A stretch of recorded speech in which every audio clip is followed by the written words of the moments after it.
बहुत ही आसान question, 7th question. In a two concentric circle of radii 5 centimeter and 3 centimeter, two concentric circle है। concentric मतलब as a circle जिन्हां दा सेंटर सेम है। Two concentric circle r of radii 5 centimeter, एक दी radii हैगी है 5 centimeter ते दूसरे दी रेडियस हैगी है 3 centimeter। Two concentric circle r of radii 5 centimeter and 3 centimeter, find the length of the chord of larger circle। larger circle दी उस chord दी length पता करो जो smaller circle ਨੂੰ touch करके जा रही है। larger circle दी उस chord दी length पता करो। larger circle दी chord बहुत है, लेकिन मैंने उस chord दी length पता करनी है जो मेरी किस ਨੂੰ touch करके जा रही है, जो smaller circle ਨੂੰ touch करके जा रही है। समझ सही? एक ऐसी chord दी length पता करनी है जो smaller circle ਨੂੰ touch करके जा रही है। मतलब कि मान लो ये O है, A B C, मतलब we have to find AC side। समझ चाहिए? इन्हें की क्या है? स्टेटमेंट पढ़नी सीखो।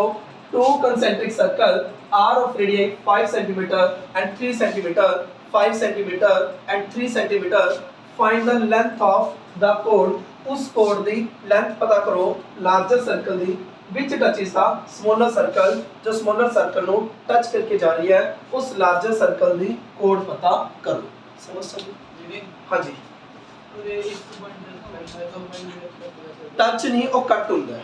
ਜੇ ਦੋ ਪੁਆਇੰਟ ਨੂੰ ਕਰਕੇ ਜਾ ਰਹੀ ਹੈ ਉਹ ਕੱਟ ਬੋਲਾਂਗੇ, ਉੱਥੇ ਟੱਚ ਨਹੀਂ ਬੋਲਾਂਗੇ। ਟੱਚ ਕਰਕੇ ਸਿਰਫ ਇੱਕ ਪੁਆਇੰਟ ਤੇ ਜਾਣਾ। ਸਮਝ ਸਕਦੇ? ਦੁਬਾਰਾ ਸਮਝਾਵਾਂ। टू concentric circle, दो सर्कल है जिन्हों का सेंटर सेम है। Two concentric circle r of radii 5 cm and 3 cm, एक की रेडियस है क्या 5, एक की रेडियस है क्या 3। Two concentric circle r of radii 5 cm and 3 cm, find the length of the chord। उस chord दी length पता करो of the larger circle। larger circle दी उस chord दी length पता करो जो smaller circle ਨੂੰ touch करके जा रही है। ਹੁਣ larger circle दी chord ਤਾਂ बहुत है, larger circle दी chord ਤਾਂ बहुत है, लेकिन मैंने उस chord दी length पता करनी है जो smaller circle ਨੂੰ ਕੀ करके जा रही है, touch करके जा रही है। एनी ਗੱਲ समझ? ਹੁਣ देखो ए वाली ਇਹ ਤੁਹਾਨੂੰ ਪਤਾ ਹੈ ਜੋ radius ਹੁੰਦੀ ਹੈ ਉਹ tangent ਤੇ ਖਿਲਦੀ ਹੈ, perpendicular ਹੁੰਦੀ ਹੈ। solution जो OB है वो perpendicular है AC ਤੇ because the radius is perpendicular to tangent। और ਤੁਸੀਂ 9th ਕਲਾਸ ਦੇ ਵਿੱਚ ਇੱਕ ਥਿਓਰਮ ਕੀਤੀ ਸੀ ਕਿ ਅਗਰ ਤੁਸੀਂ ਕੋਡ ਤੇ ਸੈਂਟਰ ਤੋਂ ਕੋਈ ਵੀ ਪਰਪੈਂਡੀਕੂਲਰ ਲਾਈਨ ਡਰਾਉਣ ਕਰਦੇ ਹੋ, ਅਗਰ ਤੁਸੀਂ ਕੋਡ ਤੇ ਸੈਂਟਰ ਤੋਂ ਕੋਈ ਵੀ ਪਰਪੈਂਡੀਕੂਲਰ ਲਾਈਨ ਡਰਾਉਣ ਕਰਦੇ ਹੋ, ਉਹ ਕੋਡ ਨੂੰ ਕੀ ਕਰਦੀ ਹੈ, ਬਾਈਸੈਕਟ ਕਰਦੀ ਹੈ। मतलब AB इक्वल टू है BC है। अगर ਤੁਸੀਂ ਨਹੀਂ ਲਿਖਣਾ ਚਾਹੁੰਦੇ ਤਾਂ ਤੁਸੀਂ ਪ੍ਰੂਫ ਕਰ ਸਕਦੇ ਹੋ। ਕਿਵੇਂ ਚੈੱਕ ਕਰੋ, ਇਹ ਦੋ ਟ੍ਰਾਇੰਗਲ ਕੰਗਰੂਐਂਟ ਕਰ ਦਿਓ ਬਹੁਤ ਈਜ਼ੀ ਤਰੀਕੇ ਨਾਲ। ਇਹ OB common, OA equal OC, ਬਹੁਤ ਰੇਡੀਅਸ, ए वाला एंगल ए देखो। दोबारा सुनो, मैं की कह रहा या तो तुम ए लाइन लिख दियो, the perpendicular drawn from the center of the circle to the chord bisect the chord। ਉਹ perpendicular ਜੋ ਕਿ chord ਤੇ ਗਿਰਾਇਆ ਜਾਂਦਾ ਹੈ ਸਰਕਲ ਦੇ ਸੈਂਟਰ ਤੋਂ, ਉਹ ਜੋ perpendicular ਹੁੰਦਾ ਹੈ ਉਸ chord ਨੂੰ bisect ਕਰਦਾ ਹੈ। ਕੀ ਕਰਦਾ? ਉਸ ਨੂੰ ਬਾਈਸੈਕਟ ਕਰਦਾ ਹੈ। मतलब मेरे को अगर कोई सर्कल है उस दे विच कोई कोड है, ਉਹਦੇ ਵਿੱਚ ਕੋਈ ਸੈਂਟਰ ਹੈ, ਸੈਂਟਰ ਤੋਂ ਅਗਰ ਮੈਂ ਪਰਪੈਂਡੀਕੂਲਰ ਗਿਰਾ ਰਿਹਾ ਉਹ ਇਸ ਕੋਡ ਨੂੰ ਕੀ ਕਰ ਦਿੰਦਾ ਹੈ, ਬਾਈਸੈਕਟ ਕਰ ਦਿੰਦਾ ਹੈ। ਠੀਕ ਹੋਗੇ? Perpendicular drown firm the centre to the code ਬਾਈਸੈਕਟ the code. ਉਹ ਪਰਪੈਂਡੀਕੂਲਰ ਜੋ ਸੈਂਟਰ ਤੋਂ ਕੋਡ ਤੇ ਗਿਰਾਇਆ ਜਾਂਦਾ ਹੈ ਉਹ ਕੋਡ ਨੂੰ ਕੀ ਕਰ ਦਿੰਦਾ ਹੈ, ਬਾਈਸੈਕਟ ਕਰ ਦਿੰਦਾ ਹੈ। ਇੰਨੀ ਗੱਲ ਸਮਝ ਆਈ? लेकिन अगर ਤੁਸੀਂ ਇਹ ਥਿਓਰਮ नहीं लिखना चाहते प्रूफ भी कर सकते हो। प्रूफ किवें करोगे देखो जी। पहला ਤੁਸੀਂ ट्रायंगल चक लोगे AOB in triangle AOB and triangle COB। AOB दे COB ट्रायंगल चक ਲਈ AO equal OC, radii of the same circle, OB equal OB common, angle OBA equal OBC 90 degree because radius is perpendicular to tangent। ਤਾਂ ਜੋ triangle AOB है ਕਿਹਦੇ ਕੰਗਰੂਐਂਟ ਹੋਗੇ, ਨਾਮ ਧਿਆਨ ਨਾਲ ਲਿਖਿਓ। ਵਿੱਚ B ਹੈ, B ਦੀ ਜਗ੍ਹਾ ਤੇ B ਆਊਗਾ। ਅਗਰ B ਦੀ ਜਗ੍ਹਾ ਤੇ B ਆ ਰਿਹਾ ਹੈ ਤਾਂ O ਦੀ ਜਗ੍ਹਾ ਤੇ O ਆਊਗਾ, O ਦੀ ਜਗ੍ਹਾ ਤੇ O ਆਊਗਾ। ਅਗਰ O ਦੀ ਜਗ੍ਹਾ ਤੇ O ਆ ਰਿਹਾ ਹੈ ਤਾਂ A ਦੀ ਜਗ੍ਹਾ ਤੇ C ਆਊਗਾ, ਤਾਂ A ਦੀ ਜਗ੍ਹਾ ਤੇ C ਆਊਗਾ। ਤਾਂ ट्रायंगल ਦਾ ਕੀ ਨਾਮ ਹੋਊਗਾ, COB। ट्रायंगल का नाम होगा COB किस रूल नाल होया चेक करो एक तां केबल साइड है केबल एंगल एक केबल साइड है एक राइट एंगल है एक हाइपोटेन्यूस है एक साइड है दोनों ट्रायंगल कॉन्ग्रुएंट हुई है बाय RHS रूल नाल किस रूल नाल RHS रूल नाल CP सीखना तुसी लिख सकते हो AB इक्वल BC ਹੁਣ ਚੈੱਕ ਕਰੋ AB के इक्वल है BC समझ गए पहला या तो ਤੁਸੀਂ ਇੱਕ ਲਾਈਨ ਲਿਖ ਕੇ ਵੀ ਸਾਰ ਸਕਦੇ ਹੋ कि the perpendicular drawn from the centre to the code bisect the code अगर मैं कोई परपेंडिकुलर सेंटर तो कोड पे ड्रॉन करना चाहना तो वो की उसकी उससे परपेंडिकुलर सॉरी बाइसेक्ट करो समझ चलिए या तो इस प्रूफ भी करके दिखा सकते हो ये तो ट्रायंगल कॉन्ग्रुएंट कर दियो OA equal OC radius of the same circle OB equal OB common ए वाला एंगल ए दे equal 90 degree by RHS rule नाल दोनों ट्रायंगल हो गया कॉन्ग्रुएंट एंगल समझ चलिए ता AB इक्वल टू क्या गई BC AB इक्वल BC क्यों कितना मैंने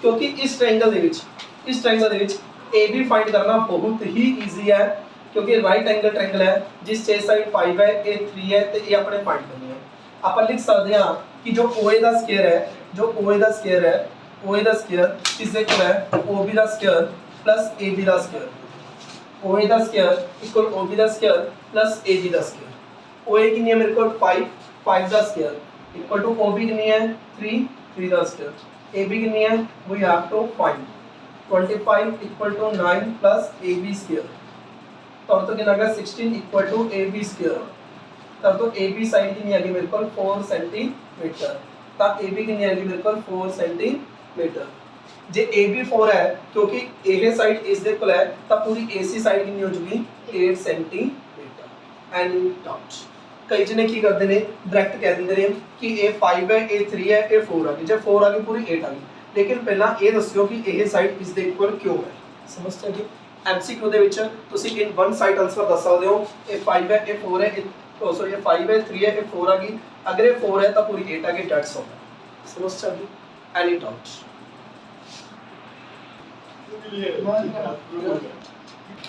8th क्वेश्चन देखो किने a quadrilateral ABCD is drawn to circumscribe a circle ABCD कोई क्वाड्रिलेटर है जिसने सर्कल ਨੂੰ ਸਰਕਮਸਕ੍ਰਾਈਬ ਕੀਤਾ ਹੋਇਆ ਹੈ ਮਤਲਬ ਸਰਕਲ ਨੂੰ ਕੈਦ ਕੀਤਾ ਹੋਇਆ ਹੈ ਇਹਦੇ ਕੋਈ ਕੁਆਡਰੀਲੇਟਰ ਹੈ जिसने सर्कल ਨੂੰ ਕੈਦ ਕੀਤਾ ਹੋਇਆ ਹੈ ਪ੍ਰੂਫ ਕਰੋ AB BC sorry AB CD AD BC ਹੁਣ ਦੇਖੋ ਕਿਸ ਤਰ੍ਹਾਂ ਦਾ ਪਹਿਲਾਂ ਇੱਕ A ਪੁਆਇੰਟ ਚੱਕ ਲਓ ਧਿਆਨ ਦਿਓ सब कुछ लिख दो सिर्फ अपना ध्यान जो AP है वो AS से इक्वल होगी ना क्यों क्योंकि ये सर्कल है सर्कल के बाहर कोई पॉइंट है उस पे टू टेंजेंट्स ड्रॉन हो रही है वो की हो गया इक्वल इन लेंथ हो गया तो AP इक्वल की होगी AS होगी क्योंकि देखो सब इग्नोर हो गए थोड़ा ध्यान सिर्फ इस पॉइंट पे इस सर्कल पे जिवें अर्जुन दा ध्यान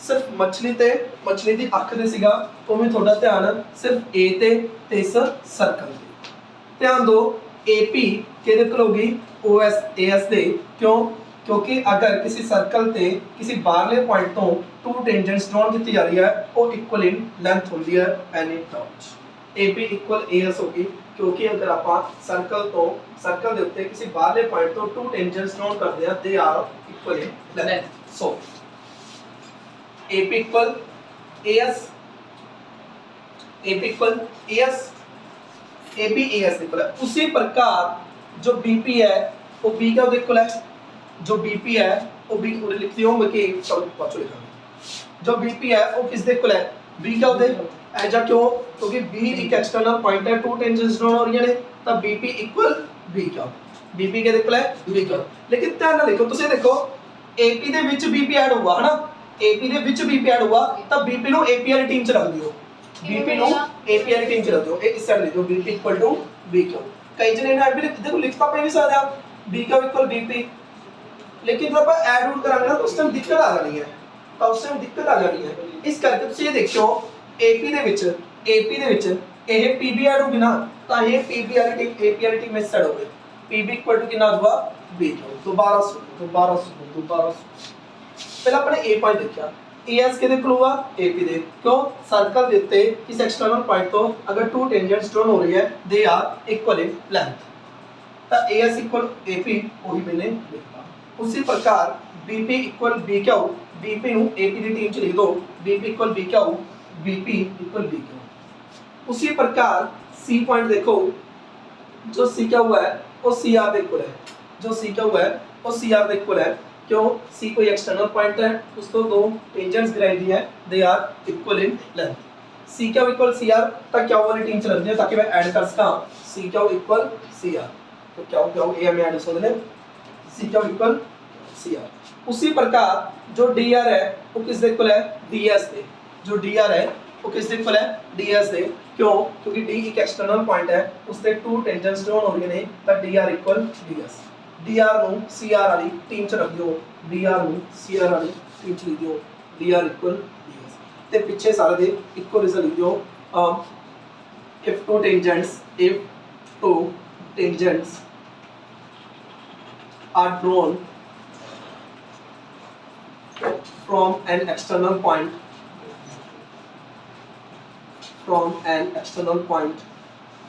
are equal in length, अगर to tangents, if two tangents पूरा सर्कल कह दो, क्या मर्जी दे दो अपनी लैंग्वेज ਦੇ ਵਿੱਚ। अगर किसी सर्कल ते टू टेंजेंट्स ड्रॉन हो रही है किसी एक्सटर्नल पॉइंट तो वो की होंगी इक्वल इन लेंथ होंगी। पर इस करके अपन की किया बहुत ही इजी सी, पहले ए पॉइंट क्या AB equal AS, B point क्या B equal BQ, C point क्या CQ equal CR, D point क्या DR इक्वल DS। समझ आ गई? चारों इक्वेशन हल कर दो ऐड, चारों इक्वेशन हल कर दो add, 1 2 3 4 add equation 1 2 3 4, add equation 1 2 3 and 4।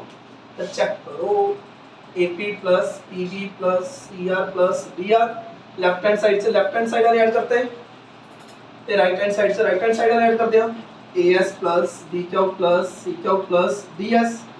तो चेक करो AP प्लस PB पूरा क्या हो गया AP, CR प्लस DR पूरा क्या हो गया CD, AS प्लस DS पूरा क्या हो गया AD, CQ प्लस DQ क्या होगा अपना BC। Any doubt hands got it? Easy था, बहुत इजी। 9th क्वेश्चन ਦੀ ਸਟੇਟਮੈਂਟ ਪੜੋ। ਕਹਿੰਦੇ ਇਨ ਦਿਸ ਫਿਗਰ, ਇਸ ਫਿਗਰ ਦੇ ਵਿੱਚ xy and x dash y dash are two parallel tangent, xy ਤੇ x dash y dash two parallel tangent है। मैं लिखता कि जो xy है वो किससे पैरेलल है x dash y dash से, with center O सेंटर है, and another tangent AB, कोई AB tangent है, with the point of contact C point ਤੇ टच कर रही है और xy ਨੂੰ ਮੀਟ ਕਰ ਰਹੀ ਹੈ A ਤੇ, xy ਨੂੰ ਮੀਟ ਕਰ ਰਹੀ ਹੈ A ਤੇ x dash y dash ਨੂੰ ਮੀਟ ਕਰ ਰਹੀ ਹੈ B ਤੇ ਮਤਲਬ ਇਹਨਾਂ ਨੇ ਸਟੇਟਮੈਂਟ ਚ ਉਹ ਕੁਝ ਦੱਸਿਆ ਹੈ ਜੋ ਕੁਝ ਆਪਾਂ ਨੂੰ ਦਿਖ ਰਿਹਾ ਹੈ, ਹੋਰ ਕੁਝ ਨਹੀਂ ਦੱਸਿਆ। सिर्फ एक गल सी है कि xy parallel x dash y dash and अपने की प्रूव करना है कि जो AOB है वो किसके इक्वल है 90 डिग्री के। AOB नु कितना प्रूव करना है 90। तब देखो जरा किस प्रकार क्वेश्चन करांगे, ध्यान देखो। अगर मैं ये दोनों ज्वाइन करता, क्यों ज्वाइन करता था रीजन सुनो। अगर मैं दोनों ज्वाइन करता परपेंडिकुलर, तो चेक करो ये दो ट्रायंगल कॉन्ग्रुएंट हो गया, क्यों हो गया चेक करो। ओए common AP equal AC, tangents drawn from an external point are equal in length and OP equal OC both radius। देखो करें जरा क्या लिखेंगे in triangle POA and triangle COA, POA triangle ਤੇ COA triangle ਚੱਕੀ ਆਪਣੇ ਉਹਰੇ ਆਪਾਂ ਕਹਿ ਰਹੇ ਆ OA common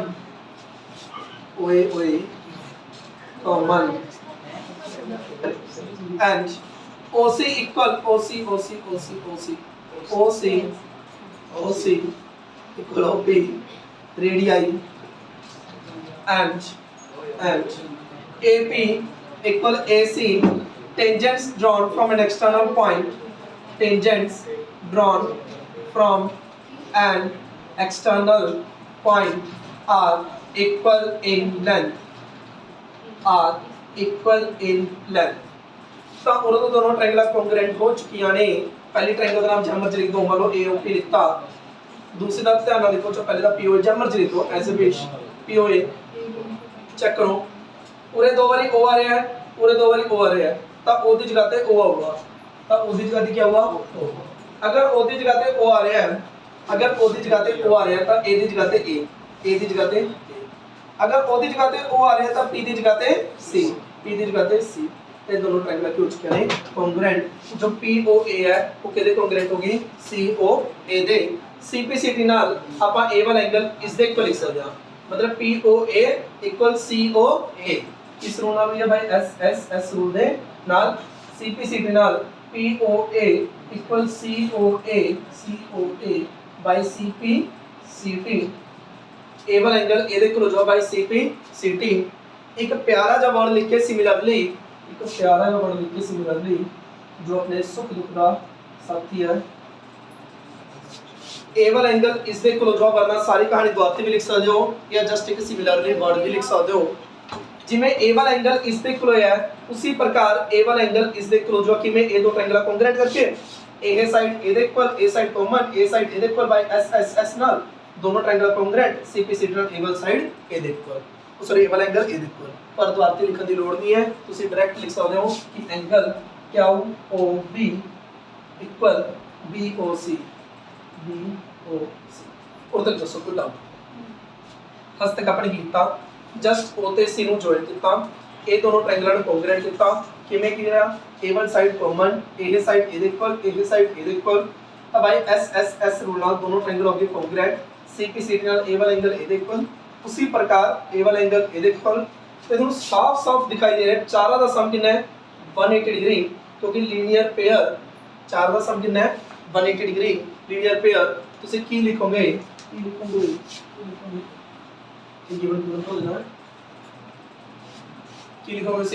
कि जो POA है angle POA plus angle AOC plus angle COB plus angle BOQ equal to 180 linear pair. ये चारों सम 180 होगा, क्यों लीनियर पेयर। आंसर च ਤੁਹਾਨੂੰ ਕੀ ਚਾਹੀਦਾ ਹੈ, आंसर च की चाਹੀਦਾ ਸੀ AOB ਚਾਹੀਦਾ ਸੀ। आंसर च ਤੁਹਾਨੂੰ ਕੀ ਚਾਹੀਦਾ ਸੀ AOB, मतलब एक ਤਾਂ AOC ਚਾਹੀਦਾ ਹੈ, ਇੱਕ ਤੁਹਾਨੂੰ BOC ਚਾਹੀਦਾ ਹੈ। आंसर च AOB ਚਾਹੀਦਾ ਸੀ, मतलब एक ਤਾਂ AOC ਚਾਹੀਦਾ ਹੈ, ਇੱਕ BOC ਚਾਹੀਦਾ ਹੈ। AOC ਚਾਹੀਦਾ ਹੈ, AOC ਨੂੰ ਕੁਝ ਨਹੀਂ ਕਹਿਣਾ, AOC ਨੂੰ ਕੁਝ ਨਹੀਂ ਕਹਿਣਾ। ਅਤੇ AOC ਕਿਹਦੇ ਕੋਲ ਸੀ POA ਦੇ, PA ਨੂੰ ਵੀ ਕੀ ਲਿਖਤਾ ਮੈਂ AOC। फोर्थ जगह मैंने आंसर च BOC, BOC ਨੂੰ ਕੁਝ ਨਹੀਂ ਕਹਿਣਾ। ओमी BO क्या होगी कहते कोल अपना BOC दे पूरे भी लिखता BOC इक्वल टू 180 डिग्री। तो अब तक कितना गया twice of angle AOC plus angle BOC equal to 180 degree. तो अब तक क्या गया angle AOC plus angle BOC equal to 90 degree. तो अब तक क्या गया AOC प्लस BOC की होगा AOB इक्वल टू 90। चेक करो की कितना पैरेलल नहीं करना सी, पैरेलल जितने हुई सी AOB ਨੂੰ 90 करना सी, AOB ਨੂੰ 90 करना सी। सिर्फ क्वेश्चन कितना सी पहला अपन ए दो ट्रायंगल कांग्रुएंट कीती, कांग्रुएंट करके ए वाला एंगल इज इक्वल, ए दो ट्रायंगल कांग्रुएंट कीती ए वाला एंगल इज इक्वल। चारों का सम हुआ 180, चारों का सम 180, लेकिन मैंने आंसर जो सिर्फ ए वाला एंगल ते ए वाला लेके आया तो इस एंगल में ये लिखता, इस एंगल में ये लिखता, तो ये दोनों सम कितना आ गया बिल्कुल 90 डिग्री। Any doubt?